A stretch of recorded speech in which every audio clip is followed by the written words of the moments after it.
ನಮಸ್ಕಾರ ಗೆಳೆಯರೇ. CAR ಮತ್ತು DAR ಪೊಲೀಸ್ ಪರೀಕ್ಷೆಯ ಸರಣಿಯಲ್ಲಿ ಇಂದಿನ ಭಾಗ 4 ನಮ್ಮ ಇತಿಹಾಸದ ವಿಷಯ. ಸಿಂಧೂ ನಾಗರಿಕತೆಯಿಂದ ವಿಜಯನಗರ ಮತ್ತು ಮೊಘಲರ ಕಾಲದವರೆಗಿನ ಅತಿ ಹೆಚ್ಚು ಪುನರಾವರ್ತನೆಯಾಗುವ 15 ಇತಿಹಾಸ ಪ್ರಶ್ನೆಗಳು ಈ ವಿಡಿಯೋದಲ್ಲಿ ಚರ್ಚಿಸಲಿದ್ದೇವೆ. ಸಮಯ ವ್ಯರ್ಥ ಮಾಡುವುದು ಬೇಡ. ಇಂದಿನ ಮೊದಲ ಪ್ರಶ್ನೆ ಇಲ್ಲಿದೆ. 46ನೇ ಪ್ರಶ್ನೆ. ಸಿಂಧೂ ಕಣಿವೆ ನಾಗರಿಕತೆಯ ಪ್ರಸಿದ್ಧ ನೌಕಾಪಟ್ಟಣ ಲೋಥಾಲ್ ಅನ್ನು ಶೋಧಿಸಿದ ಭಾರತೀಯ ಪುರಾತನ ತತ್ವಶಾಸ್ತ್ರಜ್ಞ ಯಾರು? A. Dararam Sahni, B. R.D. Banerjee, C. S.R. Rao, D. R.S. Bisht. ನಿಮ್ಮ ಸಮಯ ಪ್ರಾರಂಭ.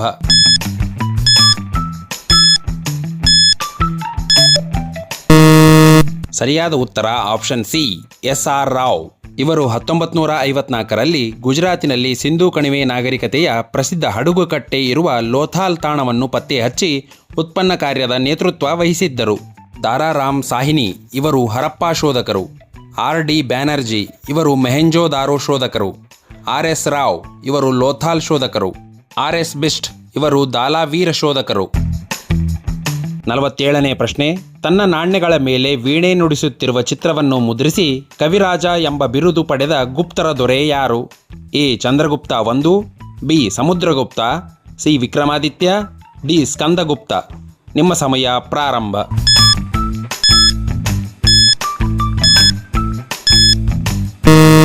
ಸರಿಯಾದ ಉತ್ತರ ಆಪ್ಷನ್ ಬಿ, ಸಮುದ್ರಗುಪ್ತ. ಸಮುದ್ರಗುಪ್ತನು ಒಬ್ಬ ನಿಪುಣ ಕವಿ ಮತ್ತು ಸಂಗೀತಗಾರನಾಗಿದ್ದನು. ಅವನಿಗೆ ಕವಿರಾಜ ಎಂಬ ಬಿರುದು ದೊರಕಿತು. ಅವರ ಚಿನ್ನದ ನಾಣ್ಯಗಳು ಅವರು ವೀಣೆ ನುಡಿಸುವುದನ್ನು ಚಿತ್ರಿಸುತ್ತವೆ. ಇವರು ಸಂಗೀತ ಮತ್ತು ಕಲೆಗಳ ಬಗ್ಗೆ ಅವರ ಆಳವಾದ ಉತ್ಸಾಹವನ್ನು ಪ್ರತಿಬಿಂಬಿಸುತ್ತದೆ. 48ನೇ ಪ್ರಶ್ನೆ. ವಿಜಯನಗರ ಸಾಮ್ರಾಜ್ಯದ ಪತನಕ್ಕೆ ಕಾರಣವಾದ ತಾಳಿಕೋಟೆ ಸಮರ ನಡೆದ ನಿಖರ ವರ್ಷ ಯಾವುದು? ಎ. 1526, ಬಿ. 1556, ಸಿ. 1565, ಡಿ. 1576. ನಿಮ್ಮ ಸಮಯ ಪ್ರಾರಂಭ.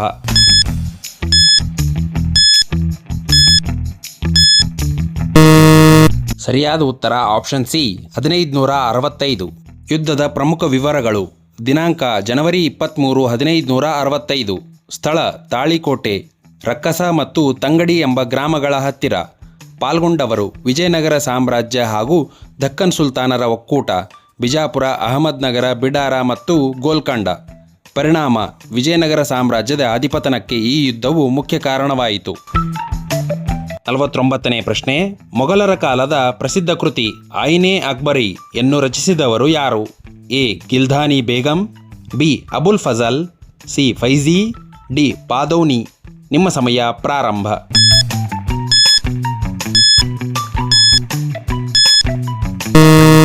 ಸರಿಯಾದ ಉತ್ತರ ಆಪ್ಷನ್ ಬಿ, ಅಬುಲ್ ಫಜಲ್. ಇವರು 16ನೇ ಶತಮಾನದ ಪ್ರಸಿದ್ಧ ಮೊಘಲ್ ಪಠ್ಯ ಐನ್-ಇ ಅಕ್ಬರಿ ಅನ್ನು ಚಕ್ರವರ್ತಿ ಅಕ್ಬರ್ ಆಳ್ವಿಕೆಯಲ್ಲಿ ಬರೆದರು. 50ನೇ ಪ್ರಶ್ನೆ. ಕರ್ನಾಟಕದಲ್ಲಿ ಶಾಸನಗಳ ಅಧ್ಯಯನಕ್ಕೆ ಅಪಾರ ಕೊಡುಗೆ ನೀಡಿ ಕರ್ನಾಟಕ ಶಾಸನಗಳ ಪಿತಾಮಹ ಎನಿಸಿದವರು ಯಾರು?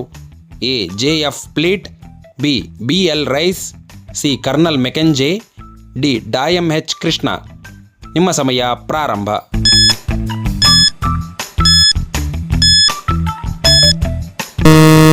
ಸರಿಯಾದ ಉತ್ತರ option B, B.L. Rice, Benjamin Lewis Rice. ಕರ್ನಾಟಕದಲ್ಲಿ ಶಾಸನಗಳ ಅಧ್ಯಯನಕ್ಕೆ ಅಪಾರ ಕೊಡುಗೆ ನೀಡಿದವರು ಇವರನ್ನು ಕರ್ನಾಟಕ ಶಾಸನಗಳ ಪಿತಾಮಹ ಎಂದು ಕರೆಯಲಾಗುತ್ತದೆ.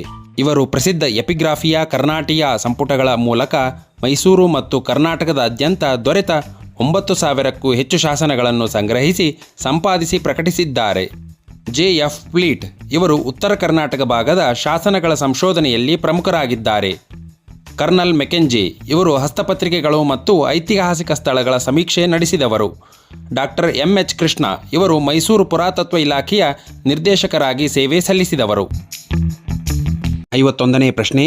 ಕುಶಾಣ ದೊರೆ ಕಾನಿಷ್ಕನ ಆಳ್ವಿಕೆಯಲ್ಲಿ ಕಾಶ್ಮೀರದ ಕುಂದಲವನದಲ್ಲಿ ನಡೆದ 4ನೇ ಬೌದ್ಧ ಸಮ್ಮೇಳನದ ಅಧ್ಯಕ್ಷರು ಯಾರು? A. Mahakashyapa, B. Sabbakami, C. Moggaliputta Tissa, D. Vasumitra. ನಿಮ್ಮ ಸಮಯ ಪ್ರಾರಂಭ.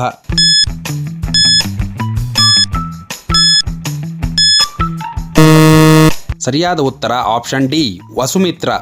ಕುಶಾಣ ದೊರೆ ಕಾನಿಷ್ಕನ ಆಳ್ವಿಕೆಯಲ್ಲಿ ಕಾಶ್ಮೀರದ ಕುಂದಲವನದಲ್ಲಿ ನಡೆದ 4ನೇ ಬೌದ್ಧ ಸಮ್ಮೇಳನದ ಅಧ್ಯಕ್ಷರು ವಸುಮಿತ್ರ. ಇದರ ಉಪಾಧ್ಯಕ್ಷರಾಗಿ ಅಶ್ವಘೋಷರವರು ಕಾರ್ಯನಿರ್ವಹಿಸಿದ್ದರು. ಮಹಾಕಶ್ಯಪ ಇವರು 1ನೇ ಬೌದ್ಧ ಸಮ್ಮೇಳನದ ಅಧ್ಯಕ್ಷರು. ಸಬ್ಬಕಾಮಿ 2ನೇ ಬೌದ್ಧ ಸಮ್ಮೇಳನದ ಅಧ್ಯಕ್ಷರು. ಮೊಗ್ಗಲಿಪುತ್ರ ತಿಸ್ಸ ಇವರು 3ನೇ ಬೌದ್ಧ ಸಮ್ಮೇಳನದ ಅಧ್ಯಕ್ಷರು. ವಸುಮಿತ್ರ 4ನೇ ಬೌದ್ಧ ಸಮ್ಮೇಳನದ ಅಧ್ಯಕ್ಷರು. 52ನೇ ಪ್ರಶ್ನೆ.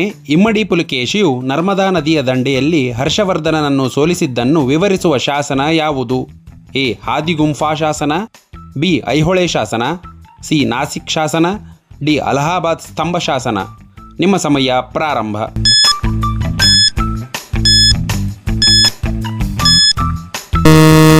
ಸರಿಯಾದ ಉತ್ತರ ಆಪ್ಷನ್ ಬಿ, ಐಹೊಳೆ ಶಾಸನ. ಚಾಲುಕ್ಯ ವಂಶದ ಪ್ರಸಿದ್ಧ ದೊರೆಯಾದ ಇಮ್ಮಡಿ ಪುಲಿಕೇಶಿಯು ಉತ್ತರ ಭಾರತದ ಪ್ರಬಲ ಸಾಮ್ರಾಟನಾದ ಹರ್ಷವರ್ಧನನನ್ನು ನರ್ಮದಾ ನದಿಯ ದಂಡೆಯ ಮೇಲೆ ಸೋಲಿಸಿದನು. ಈ ಐಹೊಳೆ ಶಾಸನವನ್ನು ಇಮ್ಮಡಿ ಪುಲಿಕೇಶಿಯ ಆಸ್ಥಾನ ಕವಿಯಾಗಿದ್ದ ರವಿಕೀರ್ತಿಯು ಕ್ರಿಸ್ತಶಕ 634ರಲ್ಲಿ ಸಂಸ್ಕೃತ ಭಾಷೆಯಲ್ಲಿ ರಚಿಸಿದನು. 53ನೇ ಪ್ರಶ್ನೆ. ದೆಹಲಿ ಸುಲ್ತಾನರ ಆಡಳಿತದಲ್ಲಿ ಸೈನ್ಯಕ್ಕಾಗಿ ದಾಗ್ ಮತ್ತು ಚೆಹ್ರಾ ಪದ್ಧತಿ ಜಾರಿಗೆ ತಂದವರು ಯಾರು? A. Iltutmish, B. Alauddin Khilji, C. Mohammed bin Tughlaq, D. Balban. ನಿಮ್ಮ ಸಮಯ ಪ್ರಾರಂಭ.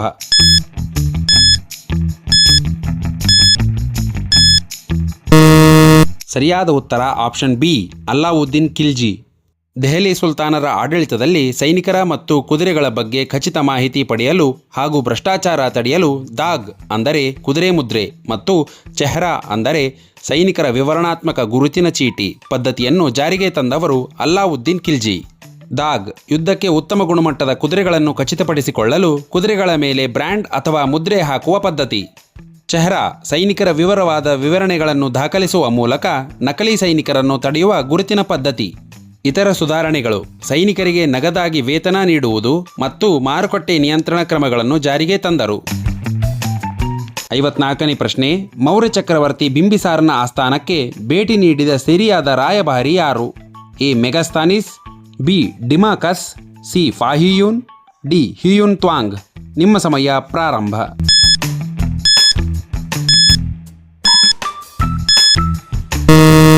ಸರಿಯಾದ ಉತ್ತರ ಆಪ್ಷನ್ ಬಿ, ಡಿಮಾಕಸ್. ಸಿರಿಯಾದ ರಾಜನಾದ 1ನೇ ಆಂಟಿಯೋಕಸ್ ಮೌರ್ಯ ರಾಜವಂಶದ 2ನೇ ಚಕ್ರವರ್ತಿಯಾದ ಬಿಂದುಸಾರನ ಆಸ್ಥಾನಕ್ಕೆ ಡಿಮಾಕಸ್ ಎಂಬ ರಾಯಭಾರಿಯನ್ನು ಕಳಿಸಿಕೊಟ್ಟಿದ್ದನು. ಮೆಗಸ್ತನಿಸ್ ಇವನು ಚಂದ್ರಗುಪ್ತ ಮೌರ್ಯನ ಆಸ್ಥಾನಕ್ಕೆ ಭೇಟಿ ನೀಡಿದ ಗ್ರೀಕ್ ರಾಯಭಾರಿ. ಫಾಹಿಯಾನ್ ಇವನು ಗುಪ್ತರ ಕಾಲದಲ್ಲಿ ಭಾರತಕ್ಕೆ ಭೇಟಿ ನೀಡಿದ ಚೀನಿ ಪ್ರವಾಸಿ. ಹಿಯುನ್ ತ್ಸಾಂಗ್ ಇವನು ಹರ್ಷವರ್ಧನನ ಆಸ್ಥಾನಕ್ಕೆ ಭೇಟಿ ನೀಡಿದ ಪ್ರಸಿದ್ಧ ಚೀನಿ ಪ್ರವಾಸಿ. 55ನೇ ಪ್ರಶ್ನೆ. 1857ರ ಮಹಾದಂಗೆಯನ್ನು ಭಾರತದ ಪ್ರಥಮ ಸ್ವಾತಂತ್ರ್ಯ ಸಂಗ್ರಾಮ ಎಂದು ಬಣ್ಣಿಸಿದ ಪುಸ್ತಕವನ್ನು ಬರೆದವರು ಯಾರು? A. R. C. Majumdar, B. V. D. Savarkar, C. Surendranath Sen, D. Dadabhai Naoroji. ನಿಮ್ಮ ಸಮಯ ಪ್ರಾರಂಭ.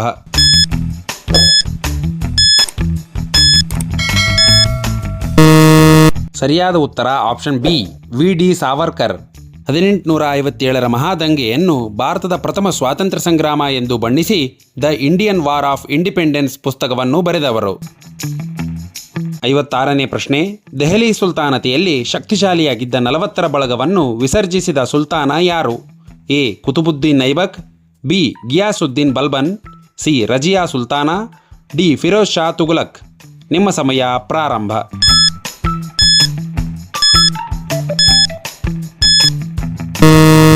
ಸರಿಯಾದ ಉತ್ತರ ಆಪ್ಷನ್ ಬಿ, ಗಿಯಾಸುದ್ದೀನ್ ಬಲ್ಬನ್.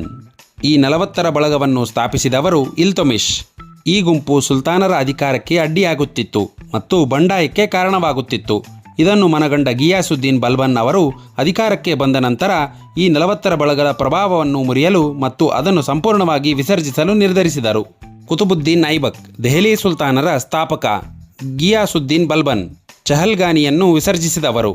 ರಜಿಯಾ ಸುಲ್ತಾನ ದೆಹಲಿಯ ಮೊದಲ ಮುಸ್ಲಿಂ ಮಹಿಳಾ ಆಟಗಾರ್ತಿ. ಫಿರೋಜ್ ಶಾ ತುಘಲಕ್ ವಂಶದ ಸುಲ್ತಾನ್.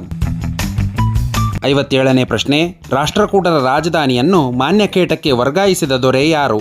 ಎ. ದಂತಿದುರ್ಗ, ಬಿ. 3ನೇ ಗೋವಿಂದ, ಸಿ. ಅಮೋಘವರ್ಷ ನೃಪತುಂಗ, ಡಿ. 1ನೇ ಕೃಷ್ಣ. ನಿಮ್ಮ ಸಮಯ ಪ್ರಾರಂಭ.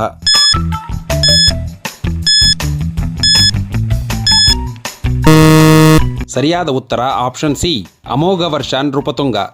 ರಾಷ್ಟ್ರಕೂಟರ ರಾಜಧಾನಿಯನ್ನು ಮಯೂರಖಂಡಿಯಿಂದ ಮಾನ್ಯಕೇಟಕ್ಕೆ ಸ್ಥಳಾಂತರಿಸಿ ರಾಜಧಾನಿಯನ್ನಾಗಿ ಮಾಡಿದವರು 1ನೇ ಅಮೋಘವರ್ಷ. ಮಯೂರಖಂಡಿ ಎಂದರೆ ಬೀದರ್ ಜಿಲ್ಲೆ.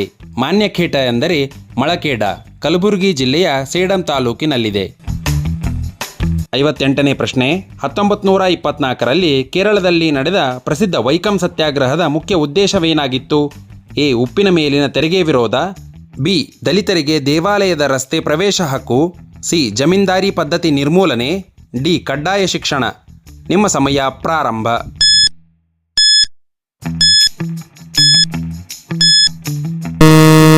ಸರಿಯಾದ ಉತ್ತರ ಆಪ್ಷನ್ ಬಿ, ದಲಿತರಿಗೆ ದೇವಾಲಯದ ರಸ್ತೆ ಪ್ರವೇಶ ಹಕ್ಕು. ದಕ್ಷಿಣ ಭಾರತದ ಕೇರಳದಲ್ಲಿ 1924ರಲ್ಲಿ ನಡೆದ ವೈಕಂ ಸತ್ಯಾಗ್ರಹದ ಮುಖ್ಯ ಉದ್ದೇಶ ದಲಿತರಿಗೆ ಹಾಗೂ ಕೆಳಜಾತಿಯವರಿಗೆ ದೇವಾಲಯದ ಸುತ್ತಲಿನ ರಸ್ತೆಗಳಲ್ಲಿ ಪ್ರವೇಶ ಹಕ್ಕು ನೀಡಲಾಗಿತ್ತು. 59ನೇ ಪ್ರಶ್ನೆ. ವಾಸ್ಕೋ ಡ ಗಾಮ 1498ರಲ್ಲಿ ಭಾರತದ ಕಲ್ಲಿಕೋಟೆ ಸಮೀಪದ ಯಾವ ಸ್ಥಳಕ್ಕೆ ಬಂದು ಇಳಿದನು? A. Kochi, B. Kappad, C. Cannanore, D. Bhatkal. ನಿಮ್ಮ ಸಮಯ ಪ್ರಾರಂಭ.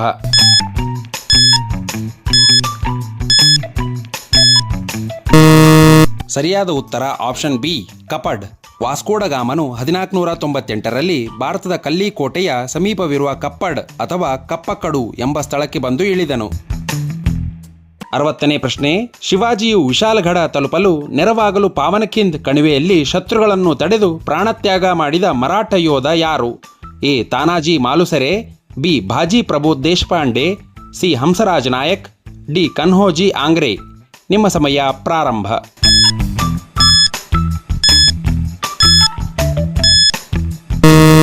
ಸರಿಯಾದ ಉತ್ತರ ಆಪ್ಷನ್ ಬಿ, ಬಾಜಿ ಪ್ರಭು ದೇಶಪಾಂಡೆ. ಬಾಜಿ ಪ್ರಭು ದೇಶಪಾಂಡೆ ಅವರು ಗೋಡ್ ನದಿಯ ಬಳಿಯ ಪಾವನಖಿಂದ್ ಕಣಿವೆಯಲ್ಲಿ ಸಿದ್ದಿ ಮಸೂದ್ನ ಸೈನ್ಯವನ್ನು ತಡೆಹಿಡಿದರು. ಶಿವಾಜಿ ಅವರು ಸುರಕ್ಷಿತವಾಗಿ ವಿಶಾಲಗಢ ತಲುಪುವವರೆಗೆ ಅವರು ತಮ್ಮ ಸಣ್ಣ ಸೈನ್ಯದೊಂದಿಗೆ ಹೋರಾಡಿ ವೀರಮರಣ ಹೊಂದಿದರು. ಇಂದಿನ ಇತಿಹಾಸದ 15 ಪ್ರಶ್ನೆಗಳಲ್ಲಿ ನಿಮ್ಮ ಸ್ಕೋರ್ ಎಷ್ಟು? ನೀವೆಲ್ಲರೂ ಕಮೆಂಟ್ ಮಾಡಿ ತಿಳಿಸಿ. ಗೆಳೆಯರೇ, ಪೊಲೀಸ್ ಪರೀಕ್ಷೆಯಲ್ಲಿ ಅತಿ ಹೆಚ್ಚು ಅಂಕಗಳನ್ನು ತಂದುಕೊಡುವ ಅತ್ಯಂತ ಪ್ರಮುಖ ವಿಷಯವಾದ ಭಾರತದ ಸಂವಿಧಾನದ ಕುರಿತು ಮುಂದಿನ ವಿಡಿಯೋ ಬರಲಿದೆ. ಮುಂದಿನ ಭಾಗದಲ್ಲಿ ಸಂವಿಧಾನದ ವಿಧಿಗಳು, ಪ್ರಮುಖ ತಿದ್ದುಪಡಿಗಳು, ಕಾಯ್ದೆಗಳು ಹಾಗೂ ಐತಿಹಾಸಿಕ ತೀರ್ಪುಗಳ ಕುರಿತು 15 ಪಕ್ಕಾ ಪ್ರಶ್ನೆಗಳನ್ನು ಚರ್ಚಿಸಲಿದ್ದೇವೆ. ಆ ವಿಡಿಯೋವನ್ನು ಮಿಸ್ ಮಾಡಿಕೊಳ್ಳದೆ ನೋಡಲು ಈಗಲೇ ನಮ್ಮ ಚಾನಲ್ಗೆ ಸಬ್ಸ್ಕ್ರೈಬ್ ಮಾಡಿಕೊಳ್ಳಿ ಮತ್ತು ಬೆಲ್ ಐಕಾನ್ ಒತ್ತಿ ರೆಡಿಯಾಗಿರಿ. ಎಲ್ಲರಿಗೂ ಧನ್ಯವಾದಗಳು. ಮುಂದಿನ ತರಗತಿಯಲ್ಲಿ ಭೇಟಿಯಾಗೋಣ. All the best. Jai Hind, Jai Karnataka.